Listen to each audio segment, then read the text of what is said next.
Ever wonder what really separates a good student from a great employee? Well, it's often a set of skills that you won't find on any final exam, but they're absolutely critical for career success. Today, we're going to dive into this hidden curriculum and find out exactly what they are. I mean, really think about it for a second.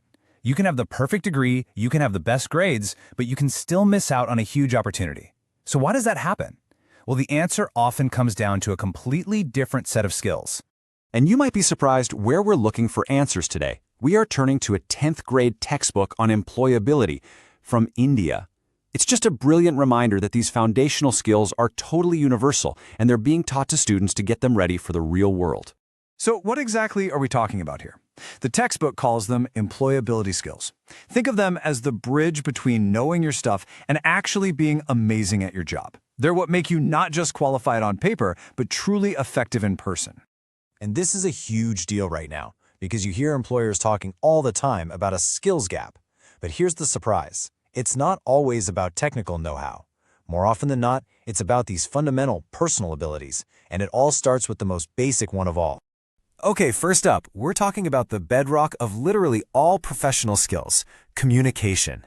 And this is about so much more than just talking. It's about making a real, genuine connection. And you know, I love this little detail from the textbook. The word communication itself, it comes from the Latin word for to share. And that's the whole point, isn't it? To share ideas, to share information, and to share understanding. Okay, but get this. This is the part that blows my mind. Only 7% of our communication is based on the actual words we use. A whopping 93% is nonverbal.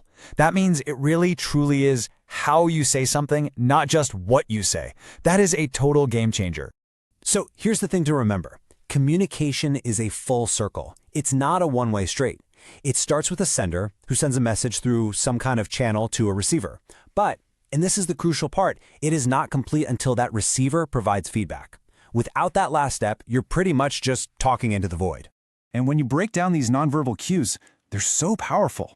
Your facial expressions, they need to match your words to build trust. Your posture, standing straight literally projects confidence.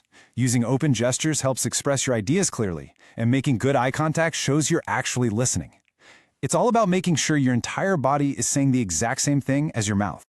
Just picture yourself in any professional meeting, right? You are constantly sending out signals. Are you leaning in, showing that you're engaged? Are you making eye contact, which shows you're paying attention?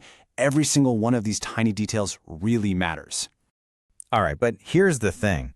Effective communication doesn't just happen out of nowhere. It actually starts with how you manage yourself. And that brings us to our next core skill, self-management. The textbook defines this as the ability to control your own emotions, thoughts, and behavior. It's basically about being the pilot of your own career, not just a passenger along for the ride. And a huge piece of this puzzle is figuring out what makes you tick, what motivates you. Are you driven internally by a pure passion for the work itself, or are you driven externally by things like rewards or recognition? Both are totally valid, but knowing what your main driver is helps you stay focused when things get tough. So how do you actually channel that motivation into action? Well, the textbook gives us a classic, powerful framework, SMART goals. This is such a great tool because it's designed to turn a fuzzy wish, like I want to be better, into a solid, concrete plan you can actually follow.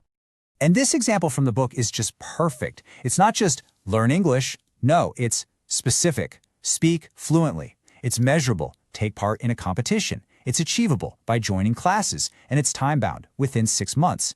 Now that is a goal you can actually work towards. And of course, a huge part of self-management is managing your most valuable, non-renewable resource, your time. The process is simple but so powerful. First, you organize your tasks. Then, you prioritize what's most important. Then you have to control distractions. And finally, you track where your time actually went. It's all about taking control of your day so your day doesn't control you. Okay, so let's zoom out for a second and bring this all home. What have we really learned here? These two core skills, communication and self-management, they aren't just nice-to-haves. They are the essential toolkit for building the future that you want. So let's recap. First, remember your body language is speaking way louder than your words. Second, figure out what truly motivates you. Is it passion or is it a prize? Third, use that SMART framework to turn your big ambitions into small, achievable steps.